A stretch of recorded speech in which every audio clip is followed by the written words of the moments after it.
أعوذ بالله من الشيطان الرجيم بسم الله الرحمن الرحيم السلام عليكم ورحمة الله وبركاته الحمد لله الذي أرسل رسوله بالهدى ودين الحق ليظهره على الدين كله ولو كره الكافرون أشهد أن لا إله إلا الله وحده لا شريك له وأشهد أن محمدا عبده ورسوله اللهم صل على سيدنا محمد وعلى آله وصحبه ومن تبعهم بإحسان إلى يوم الدين أما بعد سبحانك لا علم لنا إلا ما علمتنا إنك أنت العليم الحكيم ولا حول ولا قوة إلا بالله العلي العظيم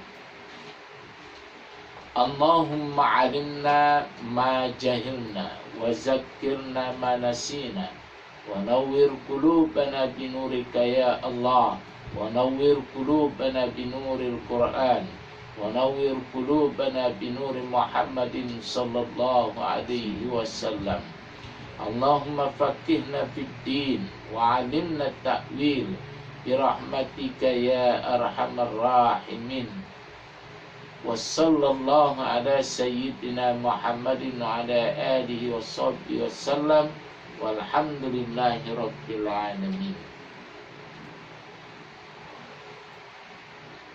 Yang saya hormati semua para pendengar daripada kalangan kaum muslimin dan muslimat yang dihormati lagi dikasihi sekalian. Bersyukur kita kepada Allah di atas pertemuan kali ini.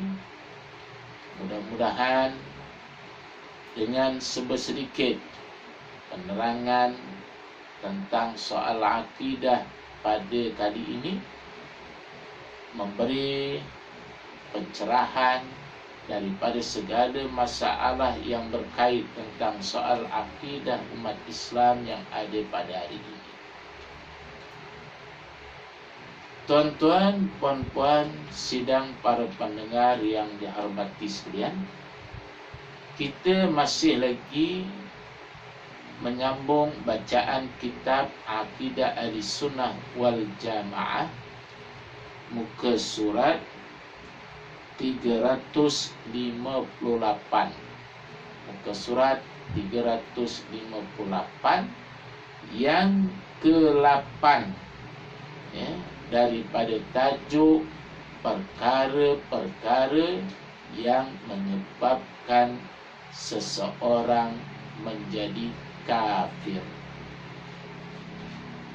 Tuan-tuan, puan-puan, sidang para pendengar yang dihormati sekalian, sambungannya yang ke-8, ya, perkara-perkara yang menyebabkan seseorang itu menjadi kafir, yakni memperolok-olok atau mengejek-ngejek sesuatu hukum yang sudah jelas diketahui dalam agama Islam.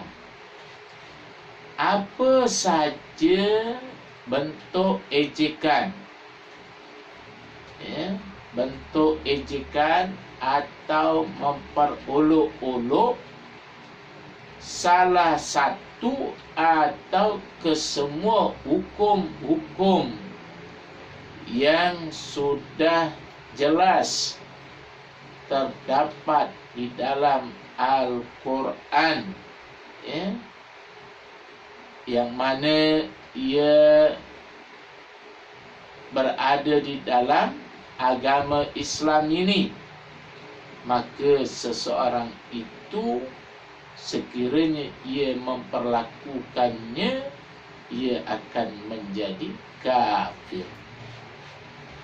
Dan disebutkan nasnya bukan hanya sekadar disebut di dalam Al-Quran secara jelas, ya, dalam agama Islam, bahkan juga disebut di dalam Al-Quran, dan di mana mereka yang melakukan perbuatan tersebut bermakna mereka memperolok-olok dan mengejek-ngejek Allah dan Rasulnya dan kitab-kitabnya, atau memperolok-olok atau mengejek-ngejek orang-orang yang beriman dengan sebab keimanan mereka itu.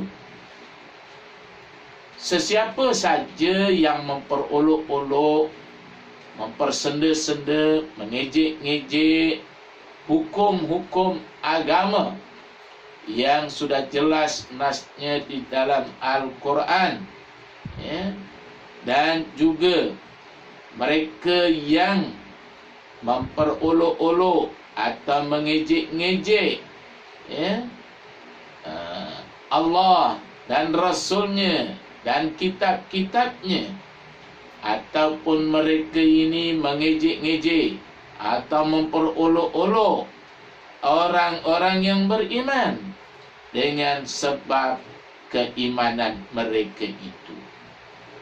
Contoh ejekan atau memperolok-olok: sikit-sikit Al-Quran, sikit-sikit Al-Quran, ayat Quran, tak ada ke ayat lain?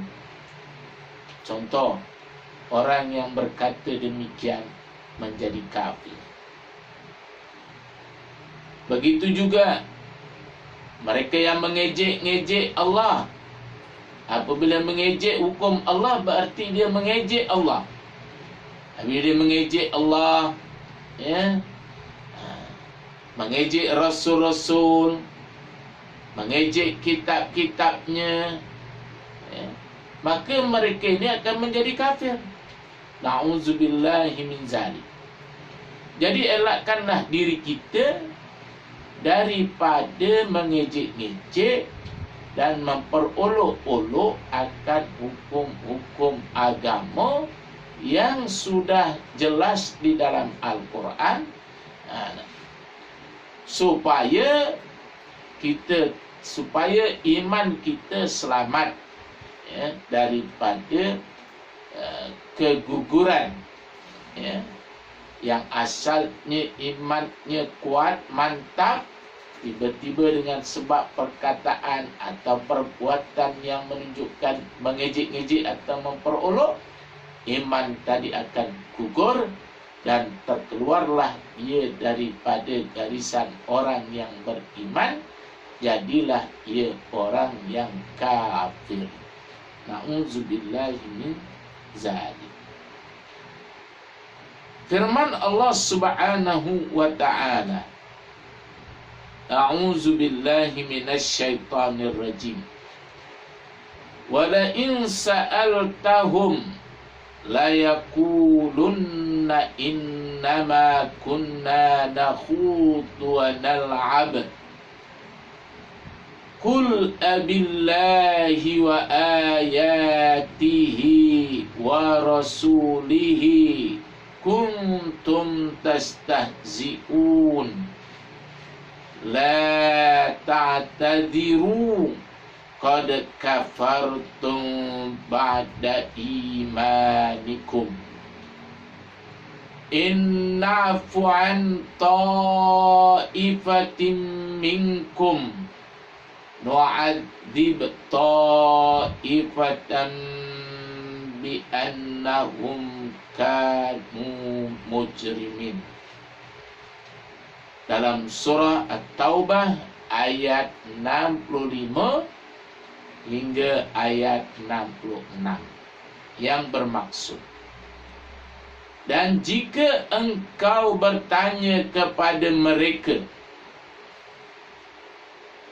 tentang ejekan-ejekan itu, tentulah mereka akan menjawab, sesungguhnya kami hanyalah bersembang-sembang dan bermain-main.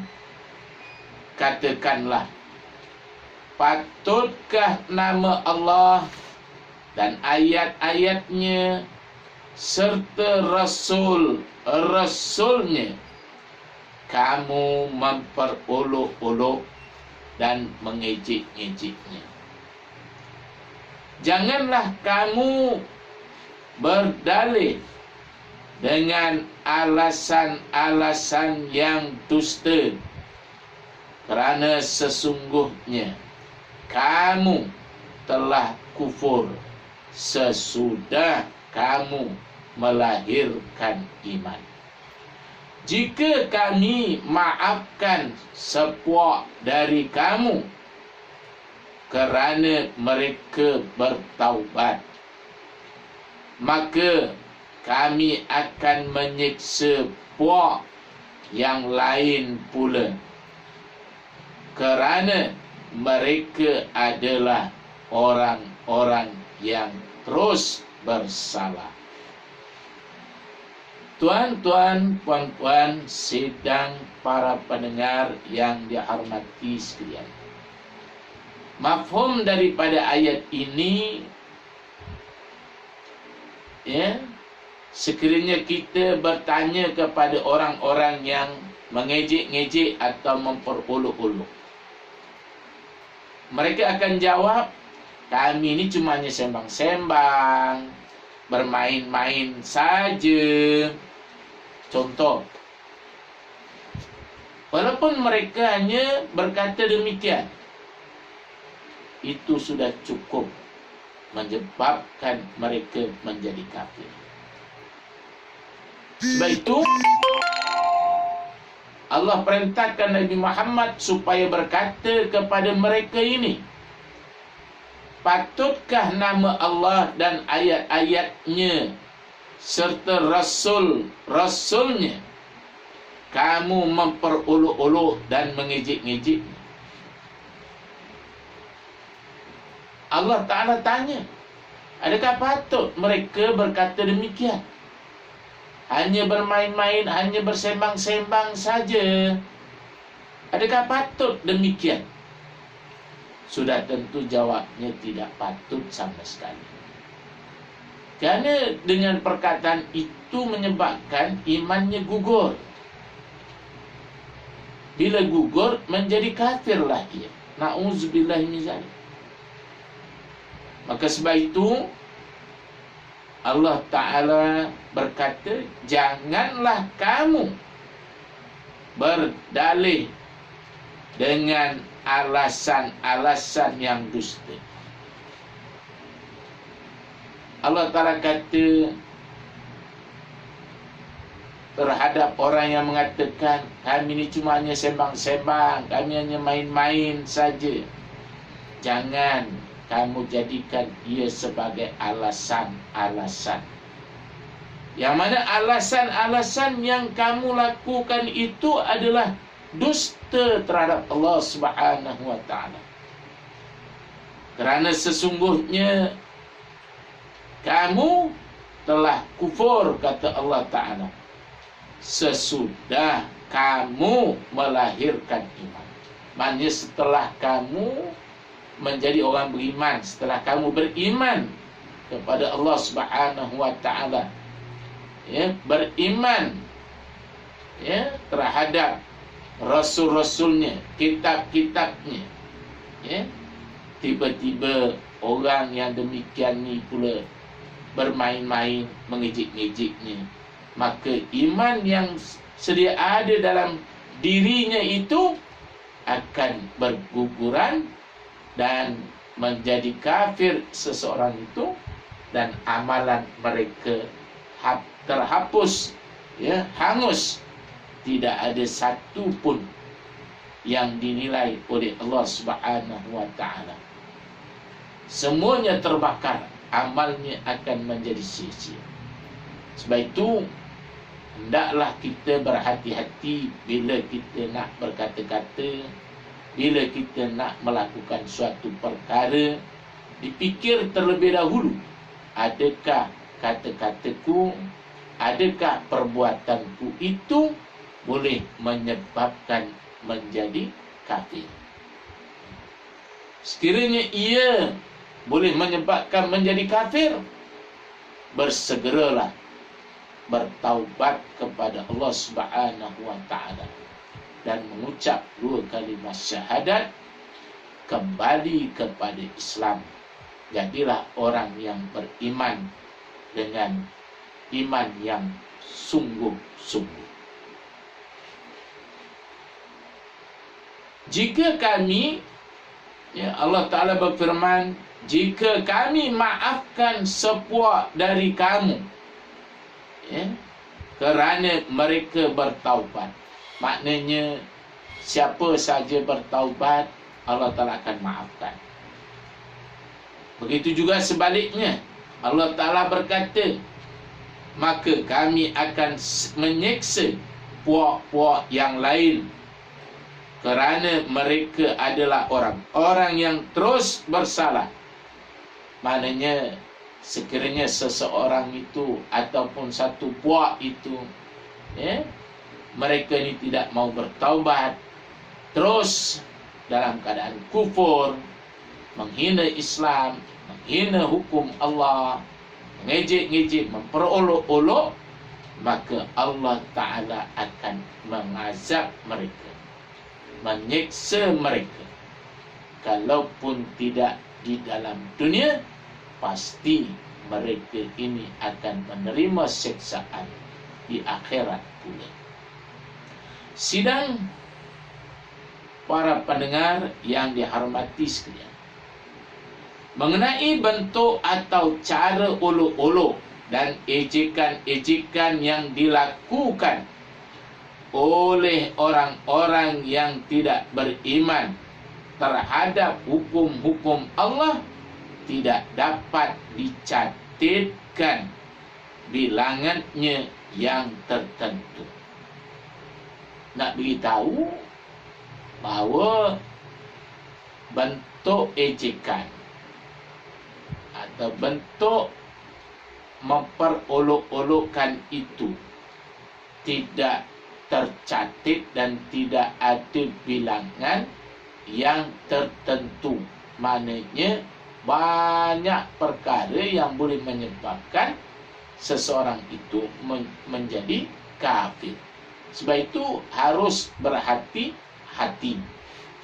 Ibaratnya kita berjalan di atas satu jalan yang ada duri, ada kaca, ada paku. Semuanya itu membahayakan diri kita. Jadi bila kita berjalan, jangan pijak paku, kaca dan duri itu. Hendaklah kita mengelak daripada terpijak paku, kaca, dan sebagainya yang membahayakan. Begitu jugalah kita hidup di atas muka bumi ini, nak menuju ke alam akhirat. Di sana ada rintangan-rintangan yang boleh menyebabkan seseorang itu menjadi kafir. Maka elakkanlah diri kita daripada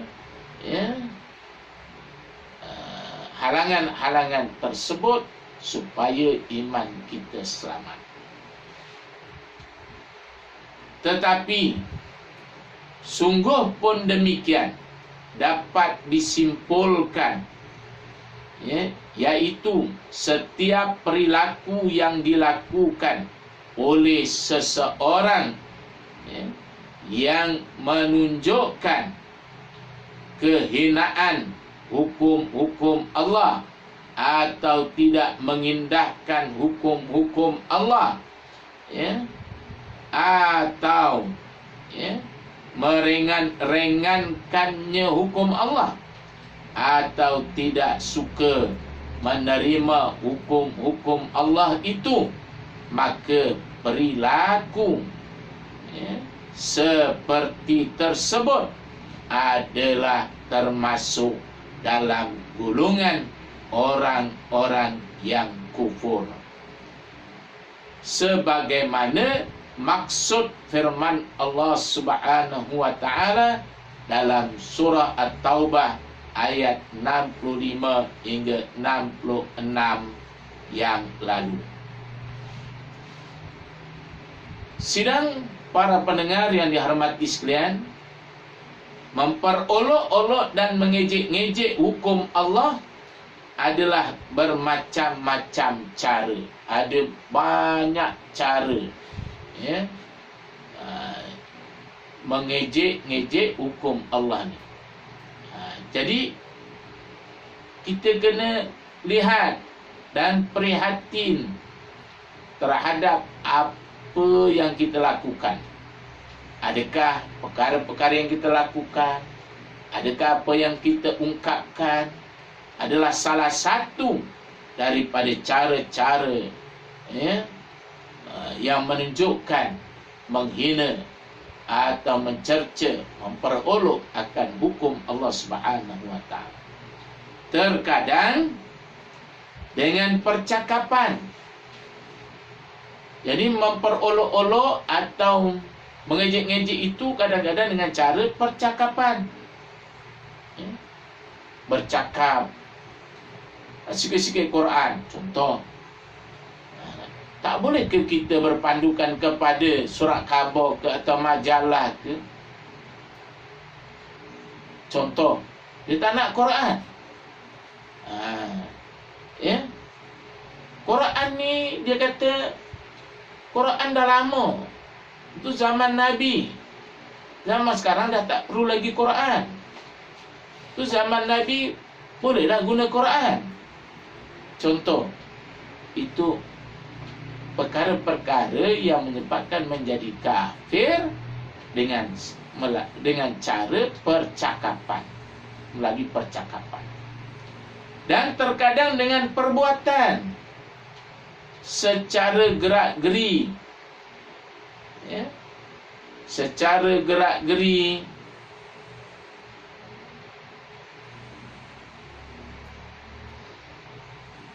isyarat, seperti mengercip-ngercipkan mata. Contoh, mengercip-ngercipkan mata, kedip-kedip mata, tujuannya untuk menghina, tujuan untuk memperolok-olok, atau menjelir-jelir lidah. Jelir-jelir lidah, panjangkan lidah, contoh, untuk tujuan menghina, mencerca, memperolok-olok. Kadang-kadang melalui menggunakan lidah. Jadi Allah Ta'ala cipta lidah ni untuk mengingati Allah, berzikir kepada Allah, mengucapkan perkara-perkara yang baik, bukan untuk menjelir-jelirkan lidah untuk mengejek-ngejek atau menghina-hina, atau memanjangkan bibir, mulut ketika mendengar bacaan Quran atau hadis, ataupun dengan cara memanjangkan bibir dipanjangkan atas tujuan menghina, mencerca, memperolok-olok bila mereka mendengar Al-Quran dan hadis dibacakan, atau ketika memperkatakan akidah Islam. Bila orang cerita pasal akidah Islam, mereka mula menunjukkan perbuatan atau kata-kata yang boleh menyebabkan menjadi kufur, dengan memanjangkan bibir, dengan menjelirkan lidah, mengercipkan mata. Bila kita pasal akidah, sikit-sikit akidah, contoh, cukuplah seseorang itu akan menjadi kafir. Atas sesuatu hukum dari hukum-hukum Allah dan seumpama yang demikian. Apabila cerita pasal hukum-hukum Allah, mereka palingkan muka, mereka buat-buat tak dengar. Itu semua adalah tanda-tanda mereka tak suka bila mereka dengar hukum-hukum Allah Subhanahu wa ta'ala. Maka semua perkara tersebut, ya, yang kita kongsikan, yang kita bacakan tadi, adalah perkara-perkara yang boleh menyebabkan menjadi kafir. Sidang para pendengar yang dihormati sekalian, mudah-mudahan dengan sedikit penerangan dan penjelasan melalui kitab Aqidah Ahlussunnah wal Jamaah membicarakan tentang soal-soal perkara yang menyebabkan menjadi kafir seseorang itu, ya. Jadi sebagai nasihat saya yang kerdil ini, yang tak seberapa ini, mohon kepada para pendengar supaya berhati-hati bila berkata, berbuat sesuatu, ya, ataupun meniatkan sesuatu. Biarlah apa yang kita katakan itu semuanya benar, dan yang kita buat berlandaskan kepada ajaran agama, ya, niat kerana Allah Subhanahu wa ta'ala. InsyaAllah, ya, iman kita akan terpelihara. Banyakkan istighfar, banyakkan bertaubat kepada Allah. Mudah-mudahan dosa yang lalu yang telah kita lakukan dihapuskan oleh Allah Subhanahu wa ta'ala. Semoga hidup kita di atas dunia ini dan juga di akhirat menjadi aman dan bahagia sampailah bila-bila. Cukup setakat ini. Mudah-mudahan kita mendapat petunjuk dan hidayah daripada Allah Subhanahu wa ta'ala dan dapat beramal dengan apa yang kita ketahui. Aqulu qawli hadza wa astaghfirullah li wa lakum wa lisairil muslimin wal muslimat fastaghfiru innahu huwal ghafurur rahim. Assalamualaikum warahmatullahi wabarakatuh.